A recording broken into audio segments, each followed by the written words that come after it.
ఆధ్యాత్మిక ఆధిక్యతల కోసం నిన్ను శోధిస్తాడు.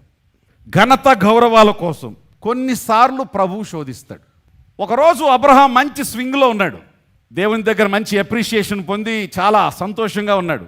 ఇస్సాకు పుట్టి ఇస్సాకు చక్కగా మాటలు చెప్తూ కబుర్లు చెప్తూ అందరి దగ్గర తిరుగుతుంటే ప్రతి ఒక్కళ్ళు వచ్చి, అబ్బా ఏం విశ్వాసం అండి మీది, మీ ముసల్తనంలో ఇట్లాంటి పిల్లడు పుట్టాడా అని అందరూ అప్రిషియేట్ చేస్తున్న దినాలు ఉదయాన్నే ప్రభు వచ్చి అన్నాడు, అబ్రహము నీకు ఒక్కగానొక్క కొడుకుని ఏం చేయి, నేను చూపించేటువంటి పర్వతం మీద తీసుకొచ్చి దహన బలి అర్పించే అన్నాడు.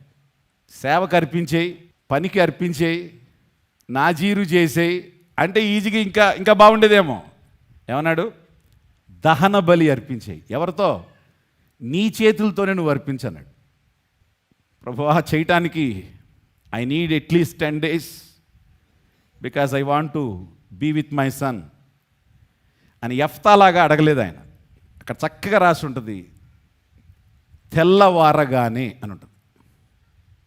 మార్నింగే ముసలామతో కూడా చెప్పలా, పనోళ్ళని తీసుకున్నాడు, పిల్లోని తీసుకున్నాడు, అన్నీ తీసుకున్నాడు, లెట్స్ గో. దగ్గరికి వెళ్ళిన తర్వాత కనబడుతుందా పర్వతం, వీళ్ళు ఆటంకం చేస్తారని చెప్పి వీళ్ళని ఇక్కడ ఉండిపోమన్నాడు పనోళ్ళని.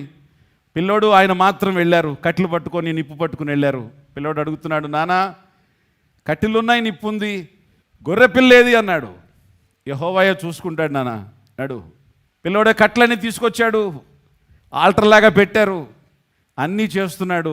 ఏ తండ్రి చంపగలుగుతాడు, ఏ తండ్రి చేయగలుగుతాడు దాన్ని? అమాంతంగా పిల్లోడిని పట్టుకున్నాడు, కాళ్ళు చేతులు కట్టేశాడు, దాని పైన పెట్టాడు. ఎక్కడ దాకా శోధించాడంటే దేవుడు, ఎక్కడ దాకా వెయిట్ చేశాడంటే ఎత్తి గుండెల్లో ఏం చేయబోయాడు, కత్తితో పొడవబోతే అప్పుడు స్వరం వినబడింది, ఆగో, నీకొక్కగానొక్క కొడుకుని నువ్వు నాకు వెనుతీయలేదు కనుక దీన్ని బట్టి నిరూపించబడుతుంది, రుజువు అవుతుంది, నువ్వు నిజంగా నాకు భయపడుతున్నావని, నువ్వు నిజంగా నాకు లోబడుతున్నావని. ఆ పొటేల్ని తీసుకో, దాన్ని తీసుకొని వెళ్ళి బలిచ్చేయి. పిల్లవాడిని తీసుకొని వెళ్ళాడు, ఆ పొటేల్ని తీసుకొచ్చి బలిచ్చేశాడు. ఎందుకు చేశాడు ఈ పని? ఎందుకు శోధించాడు అబ్రహాముని? ఒక ఆధిక్యత ఇవ్వాలనుకున్నాడు అబ్రహాంకి. ఏమిటి ఆధిక్యత?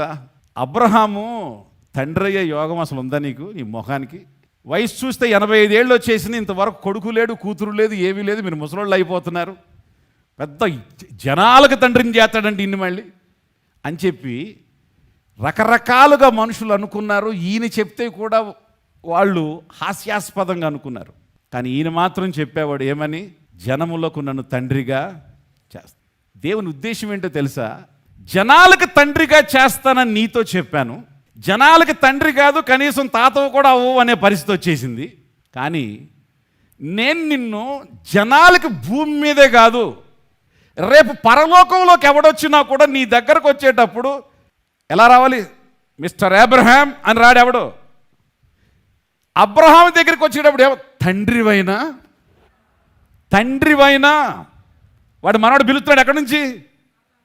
పాతాళం నుంచి. తండ్రివైన అబ్రహామా, ఈయన పరలోకంలోనూ తండ్రి, భూలోకంలోనూ తండ్రి అవ్వాలంటే ఒక తండ్రిగా ఆయన సాక్రిఫైస్ ఆయన చేయాలి, శోధించబడాలి. ఆ శోధించబడినప్పుడే ఆ తండ్రి యొక్క స్థానం ఆయనకి వస్తుంది.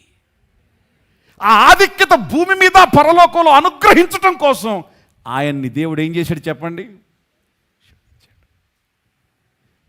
పరిశీలన, ప్రమోషన్ కోసమే. ఈ తండ్రిగా నువ్వు పిలవబడాలి అని అంటే నువ్వు పరిశోధించబడాలి. ఆమేన్.